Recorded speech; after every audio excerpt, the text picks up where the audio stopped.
What would be a reasonable rookie season for Victor Wembanyama?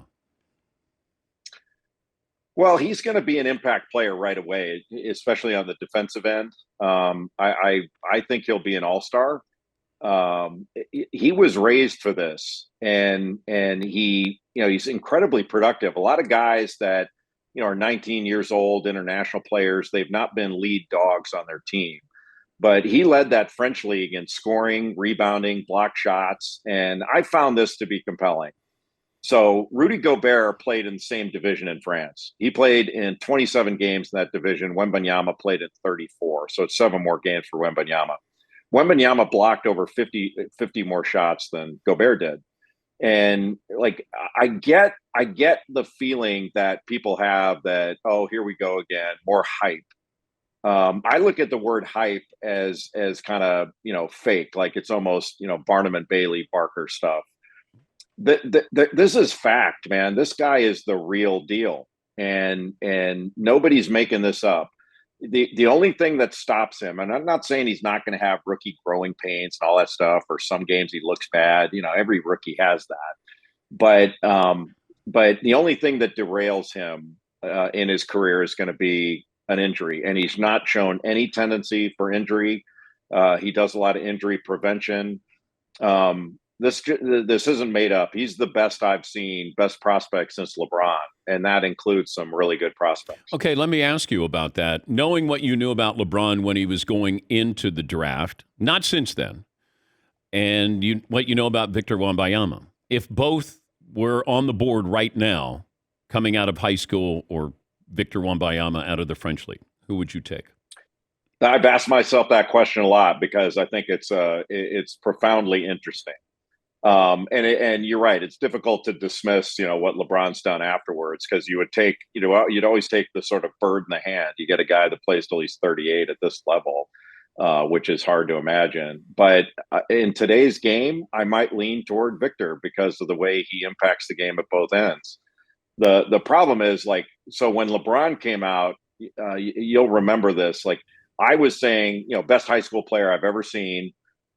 Just as skilled as Garnett or Kobe, but more physically imposing. Like the physically imposing part with LeBron, he was like a cyborg at age 18, and you knew it was going to get better. And the only thing we question there is he going to improve as a shooter, because he wasn't a knockdown shooter. But I mean, look what he's done. And I think Wembanyama is the same kind of, he's can't miss. And you don't say that about everybody.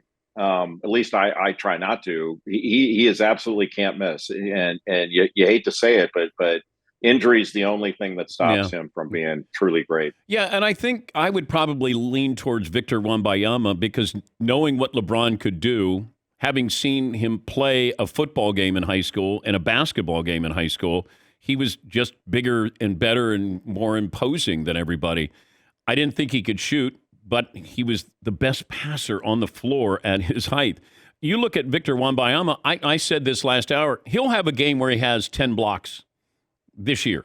And Popovich will put him in places where he can succeed. Pop never cares about Rookie of the Year or All-Star appearances or any of that stuff.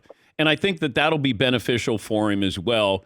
Whereas LeBron went into Cleveland, he didn't have the guidance that Victor Wembanyama is going to have. Yeah, and LeBron was more publicized because he was here. Remember, he's on the cover of Sports Illustrated as a high school player. We were putting his games on television back then, which seemed like a foreign concept. Now we see high school games all the time, but back then you were like, wait a minute, dial it down a notch. And when I said he was the best high school player I'd ever seen, I got criticized for that. Now I don't think you would take heat for that kind of thing, but that was the subject of criticism in 2003. But if Wembanyama played here, I think the one thing, like him being a lead dog on his team, leading the league in scoring, rebounding, blocks at 19, most international players his age are role players. And that league has a bunch of former NBA guys in it. And look what he did to it in a 40-minute game in international worlds. And then he came over here. You probably saw this, but if anybody hasn't, they're available. He played 2 games in Las Vegas against the G League Ignite, which had Scoot Henderson on it, Leonard Miller, guys that are going to go in the draft tonight. And he averaged 36 and a half points in the 2 games. He had 37 and 36 in 2 games. I mean, he's the real thing. And like and you tell me what you think of this. If Ralph Sampson were born 19 years ago, maybe we'd have a little bit of a comparison. And by that, I mean, if Ralph were born 19 years ago, he would have been raised differently in the game.